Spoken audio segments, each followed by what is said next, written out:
Bien, bah, écoutez, je vous propose de démarrer cette séance au cours de laquelle on vous présentera en fait des éléments sur la tarification de Synapse V2 et puis également un point sur le Apogée et Pégase puisque on a, on a eu effectivement des informations qui font état en fait d'un démarrage en parallèle pour certains des établissements des deux solutions entre Pégase et donc Apogée. Et donc, on a réfléchi aux conséquences en fait en termes de tarification sur cette utilisation en double des deux solutions.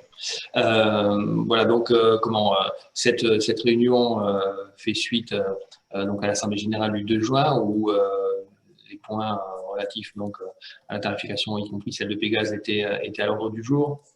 Compte tenu des circonstances, notamment du départ anticipé de Gilles Roussel, président de l'Assemblée générale, on n'avait pas pu approfondir donc ces deux points.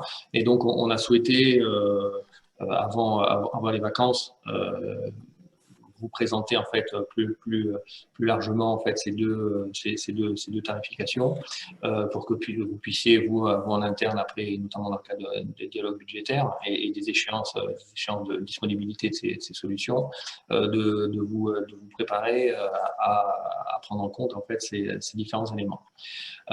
Voilà, donc merci à vous d'être présents. Donc nous allons démarrer par Synapse. Et donc, je vais passer la parole à Nicolas Kudlansky, le chef de projet Synapse, pour faire un point sur la V1 et sur les évolutions de Synapse vers la V2. Nicolas.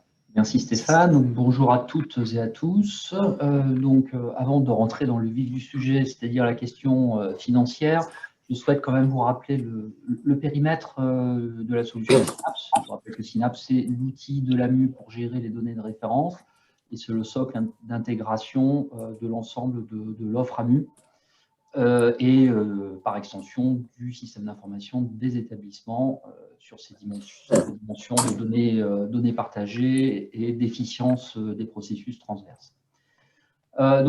J'ai repris deux slides que j'avais présentés lors d'une conférence de présentation et d'enrôlement de sites pilotes en octobre 2020. Donc, vous pourrez retrouver sur le site internet, j'ai mis l'URL, l'intégralité de cette présentation si vous le souhaitez. Donc, juste pour rappeler, redonner la picture, comme on dit, c'est-à-dire redresser le tableau. On a construit une version 1 contenant un socle et un système de gestion de nomenclature, c'est-à-dire de table de paramétrage, permettant de codifier les valeurs de ces données de référence, sur lesquelles on a bâti deux référentiels de données partagées, le référentiel des structures internes et externes, et le référentiel des personnes, au sens de personnes physiques, qui doivent être connues à un moment donné dans le SI de l'établissement. Donc ça comprend tout ce qu'on appelle les personnes ressources, c'est-à-dire les employés, les salariés de l'établissement, les externes, et évidemment les apprenants pour les universités.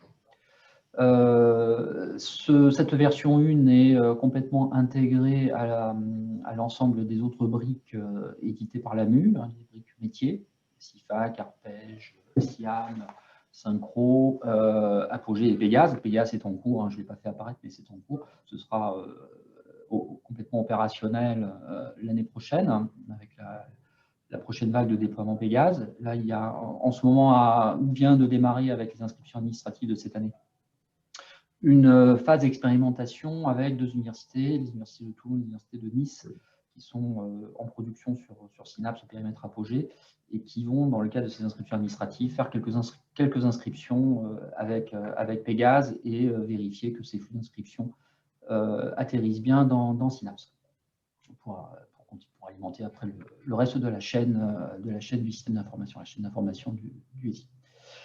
Donc la version 2 se propose de construire un référentiel dit des tiers, au sens large, c'est-à-dire un référentiel de ce qu'on pourrait appeler les sociétés, tout ce qui est unité légale, avec différents rôles. Alors, comme pour les personnes, les tiers vont jouer des rôles dans le SI en fonction des cas d'usage métier. Ils peuvent être clients, fournisseurs, partenaires, notamment au sens de la recherche, financeurs, etc.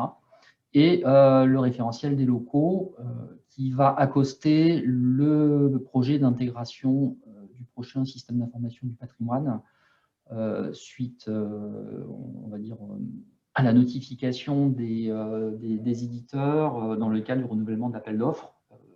L'AMU a décidé d'aller plus loin dans sa proposition de valeur aux établissements en proposant une meilleure intégration de ces briques logicielles avec son SI, et, enfin avec les SI qu'elle édite et avec le SI global de l'établissement. Donc cette version 2 est positionnée sur les années 2022-2023, sachant que pour le référentiel des tiers, nous avons commencé déjà à travailler en étude préalable sur la partie client-fournisseur, la partie plutôt financière avec SIFAC sur cette notion de société. Une proposition sera faite le 1er septembre dans le cadre du comité de pilotage SIFAC sur cette dimension tiers client, tiers fournisseur. Ah, si vous pouvez, je ne sais pas qui a la main d'ailleurs sur le support. C'est moi. Merci Stéphane. Donc, juste 2 slides de représentation du périmètre de la V2 et de sa démarche de construction. On se rappelle que dans le cadre du Master Data Management, c'est-à-dire la discipline de gestion des données de référence avec Synapse, qu'il s'agit de poser une gouvernance des données dans l'établissement autour des processus qui manipulent ces données partagées. On peut construire ces référentiels de manière progressive, c'est-à-dire itérative et incrémentale, en partant d'une couverture minimale et après en couvrant secteur par secteur, finalement par domaine métier, jusqu'à une couverture globale, ce qu'on appelle les référentiels globalisants. Dans la démarche agile que nous avons retenue, déjà dans le cadre de la maintenance applicative de Synapse depuis 2018, mais plus globalement en termes de démarche maintenant institutionnelle pour les nouveaux projets construits par l'AMU, soit en mode internalisé, soit en mode co-construction, on va effectivement construire de manière itérative cette V2, notamment le référentiel des tiers. C'est pour ça que je disais que là, on a commencé le travail sur les dimensions, plutôt la dimension client-fournisseur par rapport au domaine de la finance. Donc, les cas d'utilisation que l'on va traiter, par exemple, pour la finance, c'est le financement d'un apprenant par un tiers extérieur, le paiement des fournisseurs, des encaissements induits par l'organisation de colloques, etc. C'est-à-dire la mise à disposition des moyens de l'université ou de l'établissement, au sens large, qui vont faire l'objet finalement de prestations payantes avec des clients. Le domaine de la recherche aussi est un gros consommateur de cette notion de tiers, mais plutôt dans la dimension partenariale. Et notamment, là, on va retrouver des tiers internationaux, ce qu'on aura moins dans la finance, où on travaille essentiellement sur les tiers nationaux, mais dans la recherche, il y a effectivement ces notions de partenaires à l'international qu'il va falloir traiter. Et puis, dans le patrimoine de l'immobilier, on retrouve évidemment ces notions de tiers, par rapport à la maintenance des locaux, par exemple, ou par rapport à des partenariats. Voilà. Donc, l'idée, c'est d'approcher ces différents domaines, itération par itération, et de créer les connexions, c'est-à-dire mettre en place l'interopérabilité entre les différentes briques applicatives au fur et à mesure de ces 2 années de construction. Donc, Stéphane, si tu veux bien enchaîner sur le slide suivant. Voilà. Et donc, un autre slide issu de ma présentation du mois d'octobre 2020 sur la démarche de construction, mais là, ça me permet de faire un focus sur le référentiel des locaux, pour lequel on a déjà travaillé un peu la modélisation, même si encore l'étude de cadrage n'est pas faite. On a déjà quand même une idée, si ce n'est précise, au moins déjà on a limité le contour. Donc le référentiel de locaux, on va parler effectivement de la notion de local, d'usage par rapport à un bâtiment, d'un local qui s'organise en espace, qui comprend différents secteurs fonctionnels ou secteurs d'utilisation dédiés à l'exercice de certaines activités. Et tout ça, ça va entraîner évidemment un certain nombre de nouvelles nomenclatures, d'échanges de nomenclatures avec le système d'information du patrimoine, notamment des nomenclatures financières. Il y aura très certainement une adhérence fonctionnelle avec le référentiel des structures, voire le référentiel des personnes. Donc, tout ça va s'assembler en termes de briques dans Synapse pour apporter un maximum de valeur dans l'exploitation de ces données-là pour le SI de l'établissement. De la même manière, sur la partie droite, vous voyez un certain nombre de cas d'usage qu'on a déjà identifiés dans le périmètre de travail, de construction de cette version. Verser la TVA, gérer les emplois du temps, gérer les habitations spéciales par rapport à des contrôles d'accès, notamment sur les zones sensibles, sécurité défense, les équipements, etc. etc. Bon, voilà. Ça, c'était vraiment pour repositionner le cadre de cette V2 qui, effectivement, monte, on va dire, en complexité hein, dans la construction de ces référentiels, puisqu'il va y avoir évidemment des collaborations à mettre en place entre les différents référentiels. Donc, s'il n'y a pas de questions à ce niveau-là, on va présenter la partie financière. Donc, cette proposition de tarification a été construite avec l'aide du service financier de l'AMU, évidemment. Elle prend. Alors, on rappelle que déjà par rapport à la V1, hein, qui propose le socle Synapse et référentiel, nomenclature, structure et personnes. On a également travaillé un certain nombre de processus techniques d'orchestration ou de médiation d'échange de données entre SIFAC, Chorus, GESLAB et Nautilus. Alors aujourd'hui, ces flux-là ne sont pas livrés ou mis à disposition des services Synapse, parce qu'en termes d'urbanisation, ce sont des flux, des demi-flux qui sont adhérents à SIFAC, mais c'est bien quand même une expression du projet de construction de Synapse que pour les établissements pilotes, et il y en a certains qui sont représentés aujourd'hui, rappelez-vous, dans le périmètre initial de la construction de la V1 de Synapse, il y avait aussi cette dimension orchestration de processus. Donc, un certain nombre de travaux ont été menés ces dernières années autour de SIFAC. Et d'autres à venir seront menés par rapport à d'autres briques de l'AMU si nécessaire. Donc, cette montée de version Synapse V2, elle intègre ces nouveaux référentiels tiers, la notion d'entreprise ou de société, hein, parce que ça peut être entreprise, ça peut être des personnes morales ou des personnes physiques, la notion d'entreprise, et de locaux.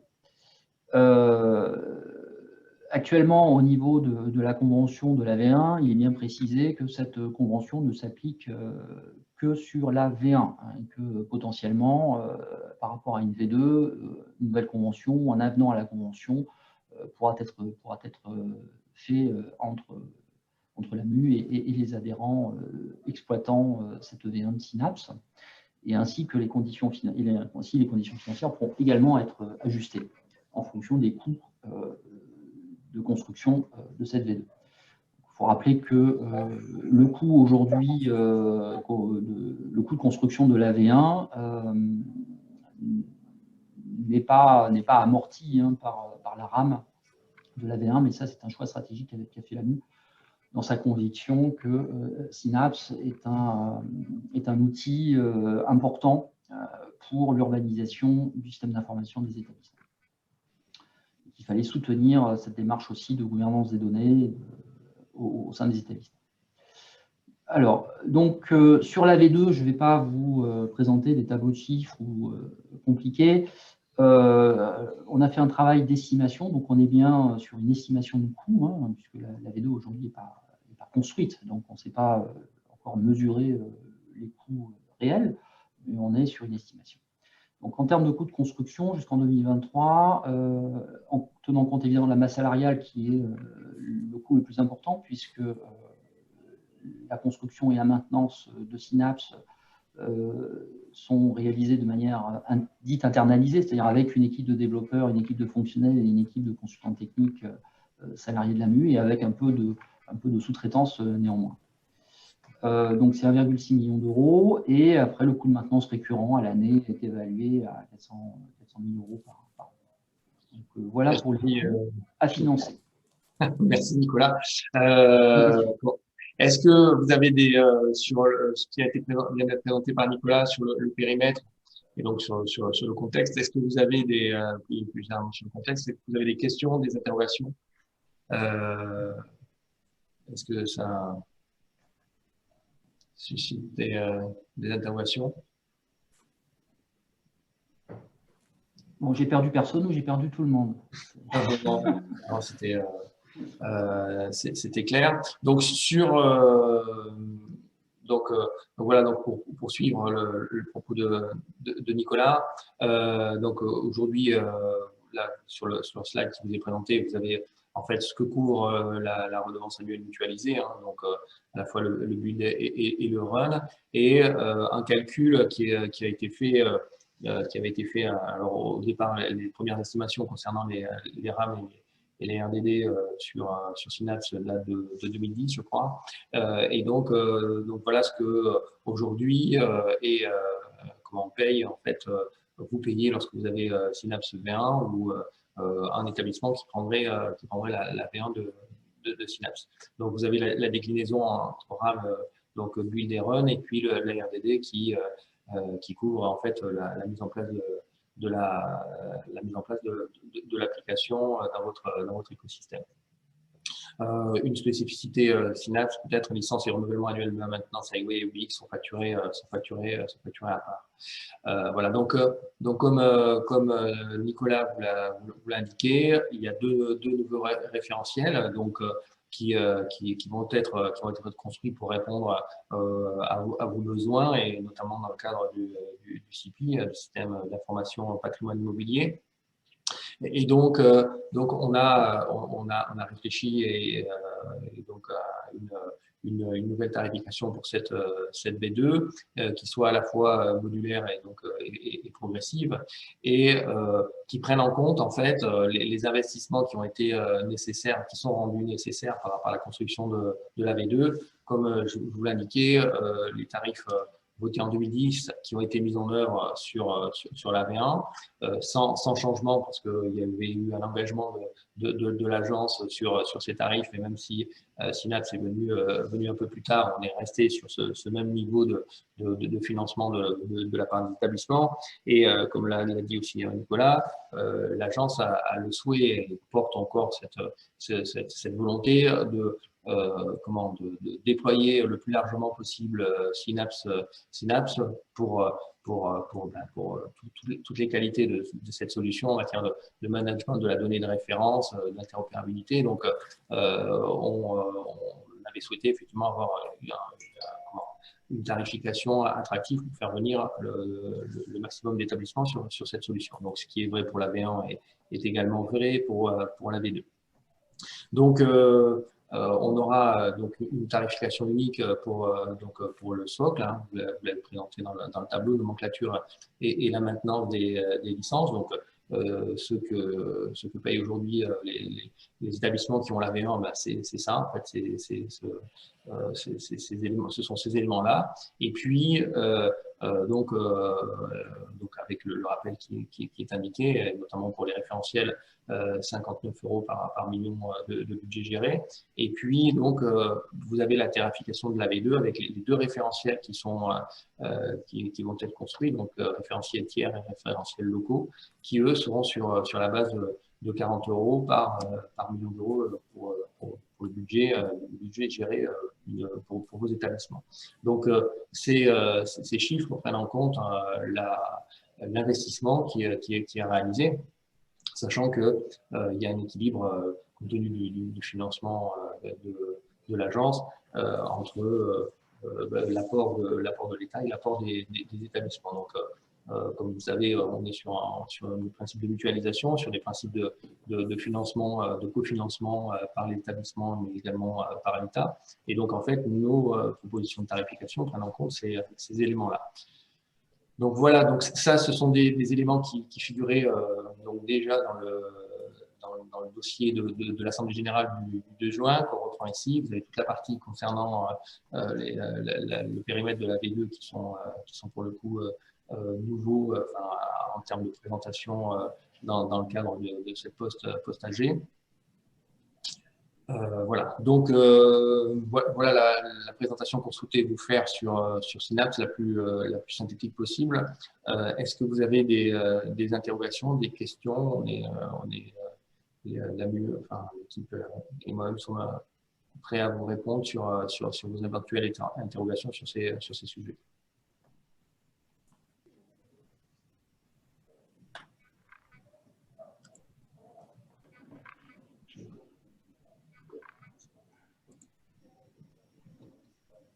Bien, écoutez, donc si tout est clair. Alors la suite, c'est que donc on a eu cette première envoi d'informations à l'Assemblée générale du 2 juin. On fait cette présentation qui est jouée devant vous et qui sera aussi jouée devant l'ensemble des adhérents, puisque on l'enregistre et donc on fera une communication à l'ensemble des adhérents de l'agence. Et puis après, donc sur la fin de l'année 2021, il y aura un vote des tarifs par l'Assemblée générale, comme cela se fait chaque année en fin d'année civile. L'idée encore, je ne l'ai pas forcément indiqué, c'est que vous ayez le maximum d'informations en amont pour votre préparation budgétaire. Et donc, on essaie de répondre ainsi à certaines demandes qui nous avaient été faites en termes d'affichage des tarifs pour cette préparation budgétaire. Alors, si vous n'avez pas de questions, je vous propose de passer sur Apogée. Alors, sur Apogée, voilà, la problématique, donc nous avons cette solution Apogée qui progressivement va être décommissionnée. Alors, je dis progressivement parce qu'effectivement, elle va être phasée avec l'arrivée dans les établissements de la nouvelle solution attachée au programme PC School qui est Pégase. Et donc, compte tenu des remontées d'informations qu'on a pu avoir, notamment de la part de PE, en fait, qui associent des universités, des écoles, et donc qui n'auront pas forcément le même rythme en fait, d'adoption de la solution, de la nouvelle solution. On a été interrogé sur si effectivement on ne passe pas complètement et totalement sur Pégase en exploitation et qu'on maintient l'exploitation, voire la consultation d'Apogée, quelles seraient les conditions financières. Donc l'analyse qu'on a faite tourne autour de deux situations et aujourd'hui, ce qu'on souhaitait faire avec vous, et on reviendra aussi devant les établissements avec ces questions, c'est de voir s'il y avait d'autres situations. Donc, je remercie Michel Allemand et Xavier Emmanuel présents aujourd'hui et ils pourront nous dire effectivement s'il y a des situations qui se présentent, sont nouvelles par rapport à ce que l'on a pu envisager. Mais donc là, voilà, l'idée aujourd'hui, c'est d'échanger sur ces différents types de situations et puis de voir quels pourraient être les tarifs associés. Donc, c'est un premier travail qui a été réalisé et on le complétera avec les informations qui nous remonteront à la fois du projet et puis également des établissements. Donc, sur la partie proposition de tarification transitoire, on a distingué deux situations.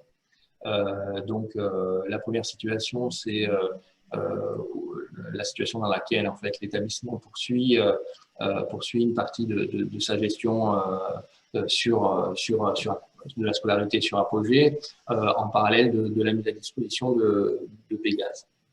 Donc, on a considéré la situation sur la base des dépenses incompressibles, c'est-à-dire le maintien en fait conditions opérationnelles de la solution Apogée implique un certain nombre de dépenses incompressibles. Et donc, on est parti sur une hypothèse de RAM, de RAM initiale donc Apogée, qui serait diminuée de 50% la première année et de 62% les 2 années suivantes. On table sur un schéma de 1 à 3 ans possible, sachant que si les établissements arrêtent Apogée avant, bien évidemment, eh bien, les rames s'arrêteront également.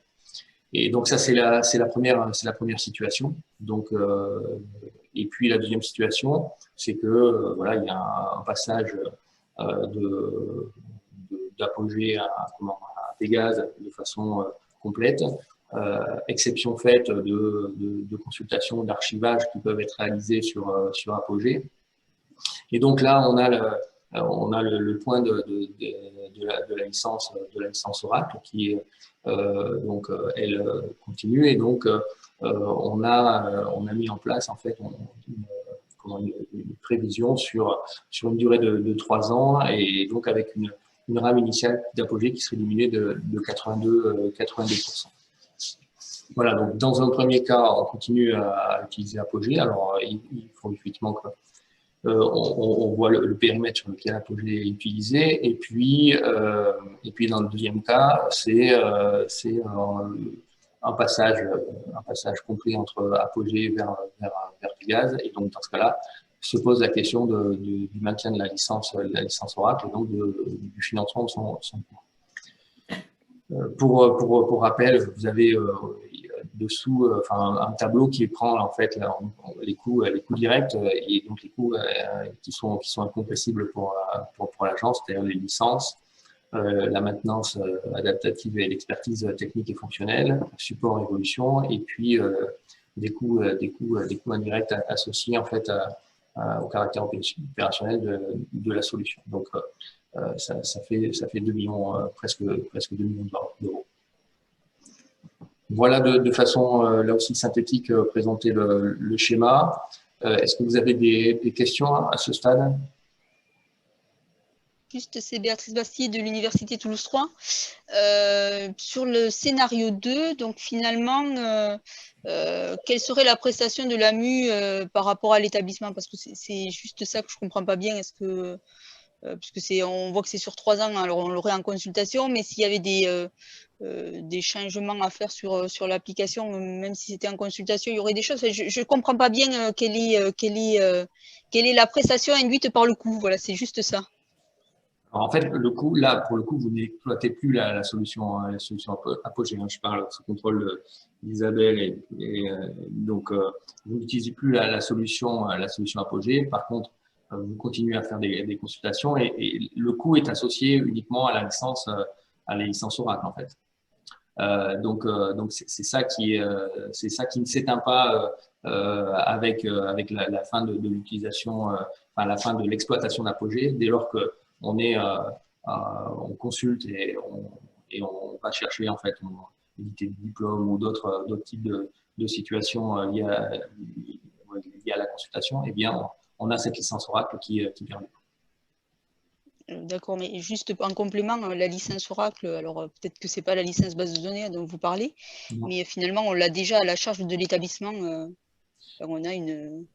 Alors sur Oracle, en fait, la situation est très diverse et d'ailleurs on essaye d'y voir un peu plus clair nous aussi avec les établissements puisque et avec le groupe logiciel qui négocie avec Oracle puisqu'il y a des licences Oracle qui sont prises par l'agence et dans ce cadre-là effectivement d'Apogée comme d'Arpège on a en fait nous un certain nombre de coûts de licence à honorer. Et puis, il y a des licences aussi Oracle qui sont prises soit directement par les établissements, soit par les laboratoires, soit par les différentes structures au sein de l'université. Donc, ce que l'on essaye, parce qu'on est en discussion avec Oracle justement pour voir quelles sont les conditions, pour améliorer les conditions tarifaires, on a demandé à l'écosystème enseignement supérieur de recherche. Donc, on a discuté avec les VPNU, avec le CIR, avec la DSI et puis aussi le groupe logiciel pour essayer de voir, d'avoir une vision complète en fait de l'utilisation d'Oracle dans les universités et voir comment en fait on peut négocier vis-à-vis d'Oracle de la meilleure des façons. Donc voilà, donc il y a plusieurs types de licences, oui. Si je peux juste compléter, c'est Pierre-Marie, bonjour à tous. Juste compléter, effectivement, là on parle des licences Oracle Fusion qui sont celles qui sont payées par l'AMU. Et sur la partie maintenance, il faut penser que les choses de cet âge, au fur et à mesure que les établissements passent sur Pégase, il y a quand même d'autres établissements qui continuent à travailler sur Apogée, donc ont besoin des modifications. Donc c'est étagé dans le temps, c'est pour ça qu'il y a une charge tant que Apogée fonctionne, à la fois de licence et d'évolution de l'applicatif. Est-ce que vous avez d'autres interrogations? Voilà, alors, donc là, ce sont les conséquences entre guillemets des deux situations que l'on a évoquées. Avec, vous avez en haut à gauche la plaquette actuelle des contributions Apogée, donc qui reprend en fonction des données budgétaires des établissements et des effectifs, et bien les montants de RAM Apogée que vous donnerez que les établissements qui ont un pôle au nord aujourd'hui. Et puis donc le tableau avec la situation prenant en compte en fait l'évolution vers Pégase, et donc avec une distinction entre la première et la deuxième et la troisième année. La première année avec moins 50% et la deuxième et troisième année avec moins 62%. Donc voilà, sur la base, il y a aussi des dépenses incompressibles et des dépenses d'évolution de la situation, comme l'a expliqué Pierre-Marie. Est-ce que vous avez des interrogations sur ces points?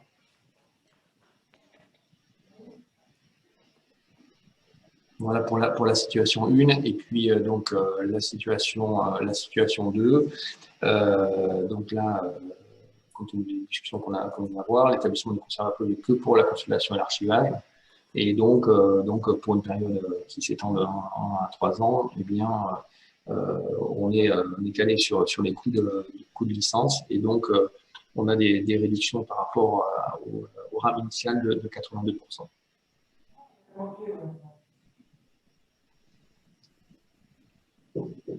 Voilà, est-ce que vous avez des interrogations?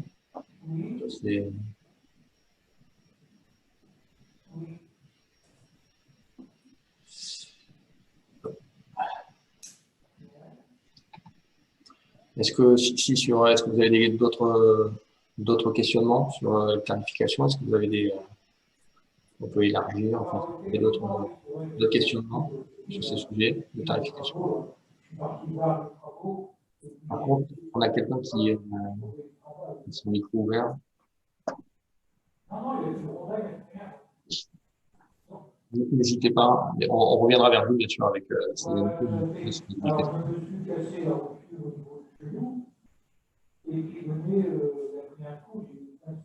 ne sais pas quoi.